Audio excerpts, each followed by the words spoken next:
എനിക്ക് തോന്നുന്നു നമ്മളായിട്ടൊരു പുതിയ ഇത്, കാരണം മലയാളം ഒരുപാട് പ്രോഗ്രസ് ചെയ്തുകൊണ്ടിരിക്കുന്നൊരു സമയമാണിത്.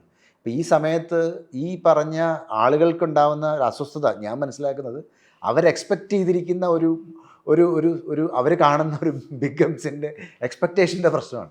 അവർ അല്ലല്ല അവർ തന്നെ പറഞ്ഞു, അവർ തന്നെ രണ്ടുപേരും മാറി മാറി പറഞ്ഞു, ഇത് ഞങ്ങൾ കഥാപാത്രങ്ങളായിട്ട് അഭിനയിച്ചിരിക്കുന്ന സിനിമയാണ്, അല്ലാതെ ഞങ്ങൾ താരങ്ങളുടെ ബാഗേജിൽ വന്ന് അഭിനയിച്ച സിനിമയല്ല. അതുകൊണ്ടാണ് ഞാൻ നേരത്തെ പറഞ്ഞ പോലെ റഹീമിൻ്റെ ഒരു പെർട്ടിക്കുലർ ഇൻസിഡൻറ്റ് ഞാൻ ലാൽ സാറിനോട് പറയുന്ന സമയത്ത് ലാൽ സാറിന് എനിക്ക് സംശയം ഉണ്ടായിരുന്നു. പക്ഷേ സാറ് തന്നെ പറഞ്ഞു, അത് കുറേ കാലമായി ഞാൻ അങ്ങനെ ചെയ്തിട്ട്, അതിനി ചെയ്യാം.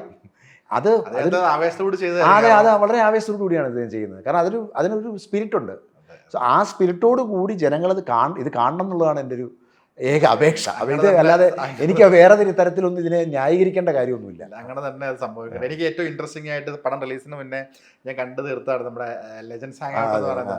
ആ ഒരു കൺസെപ്റ്റ്, അതിലേക്ക് നമ്മളുടെ പ്രകാശ് ശർമ്മ അദ്ദേഹത്തിനെ കൊണ്ടുവരും, ആ ഒരു ഐഡിയ ആരുടെയായിരുന്നു? അത് ആക്ച്വലി ഞങ്ങൾ മമ്മൂക്കെ പറഞ്ഞ് നമുക്ക് എല്ലാവർക്കും കൂടെ ഒരു ഹാങ് ഔട്ട് ചെയ്യാം, അപ്പോൾ ആരെ പ്രസൻറ്റ് ചെയ്യാം എന്ന് ചോദിക്കുമ്പം പ്രകാശേട്ടൻ, ഞാൻ ചുമ്മാ സംസാരിച്ച് പ്രകാശേട്ടൻ പ്രകാശേട്ടൻ പടം കണ്ടായിരുന്നു. പടം അല്ലാത്ത രീതിയിലുള്ള ഒരു കുറച്ച് പ്രാവശ്യം ഇൻട്രസ്റ്റിംഗ് ആണ്, നമുക്ക് ചെയ്യാമെന്ന് പറഞ്ഞിട്ട് അങ്ങനെയാണ് ചെയ്തിരിക്കുന്നത്. അതിനകത്തും അവർ പറയുന്നുണ്ട്, ഇതിനകത്ത് ഞങ്ങൾ താരങ്ങളായിട്ടല്ല അഭിനയിച്ചിരിക്കുന്നത് എന്നുള്ളത് കൃത്യമായിട്ട് എല്ലാവരും പറയുന്നുണ്ട്.